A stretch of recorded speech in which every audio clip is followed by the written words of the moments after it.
HMDA మాజీ director Shiva Balakrishna case కీలక మలుపులు తిరుగుతోంది. ఈ కేసులో కీలకంగా మారిన కస్టడీ కన్ఫెషన్ స్టేట్మెంట్ లో ఒక ఐఏఎస్ అధికారి పేరు ప్రస్తావనకు వచ్చినట్లు తెలుస్తోంది. కాగా పలువురి ఒత్తిడి మేరకే అక్రమాలు చేసినట్లు శివ బాలకృష్ణ స్టేట్మెంట్ ఇచ్చినట్లు వార్తలు వినిపిస్తున్నాయి. ఇప్పటికే శివ బాలకృష్ణతో పాటు ఇతర అధికారుల పాత్రపై ఏసీబీ ఆరా తీస్తోంది. ఈ కేసుపై ఈడీ, ఐటీ కూడా ఫోకస్ పెట్టాయి. శివ బాలకృష్ణ సోదరుడు నవీన్ సహా మరో ఇద్దరు అరెస్టుకు రంగం సిద్దమవుతోంది. కాగా శివ బాలకృష్ణ బెయిల్ పిటిషన్ పై నేడు విచారణ జరగనుంది.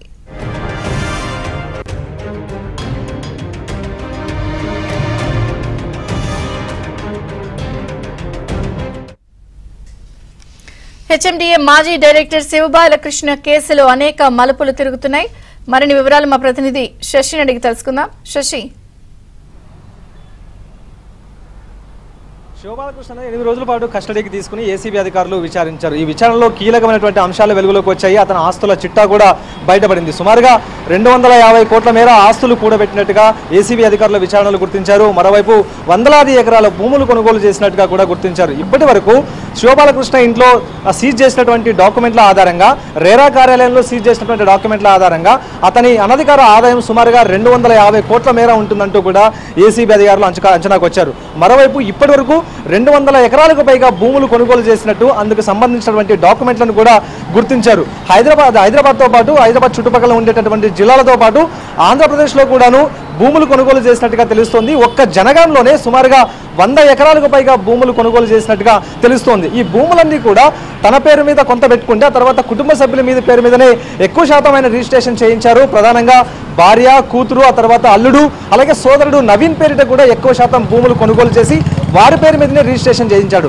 ఏకంగా నవీన్ పేరిటనే ఆయన ఆస్తులకు సంబంధించి 70% ఆస్తులు నవీన్ పేరు మీదగానే ఉన్నట్టుగానే ప్రస్తుతం ఇప్పుడు ఏసీబీ అధికారులు గుర్తించారు. మరోవైపు ఇక విచారిస్తూ ఉన్నప్పుడు శివ బాలకృష్ణకు సంబంధించినటువంటి కన్ఫెషన్ స్టేట్మెంట్ ఏసీబీ అధికారులు రికార్డ్ చేశారు.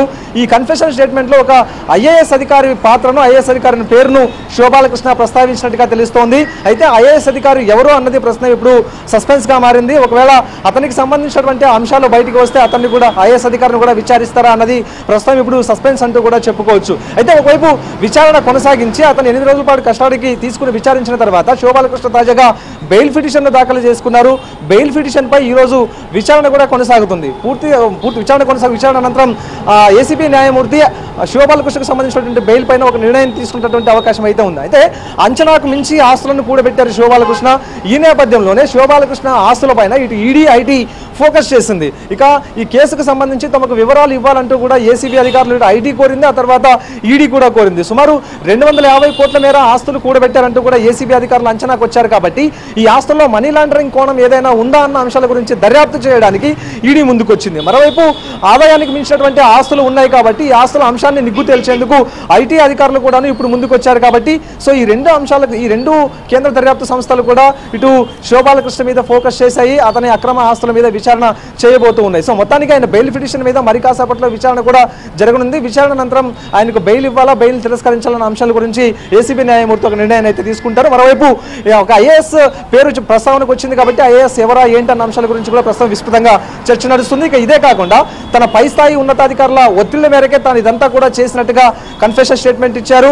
తాను జస్ట్ పాత్రధారిని మాత్రమే, తన పై అధికారులు చెప్పినటువంటి పనులు వారి యొక్క ఒత్తిళ్ల మేరకే తను ఇదంతా చేయాల్సి వచ్చిందంటూ కూడా ఆయన ఏసీబీ అధికారుల ముందు స్టేట్మెంట్ కూడా ఇచ్చారు. కాబట్టి సో పై అధికారుల పాత్ర మీద కూడా విచారించేటటువంటి అవకాశం ఉంది. ఇక ఇదే కాకుండా బినామీల పాత్ర కూడా, బినామీలు ఎవరెవరు ఉన్నారు, ఎవరెవరి పేరు మీద ఎంత ఆస్తులు ఉన్నాయి, వారందరికీ కూడా నోటీసులు ఇచ్చి వారి పాత్రపై కూడా విచారణ చేసేటువంటి అవకాశం అయితే స్పష్టంగా కనిపిస్తోంది. విజయచంద్రిక.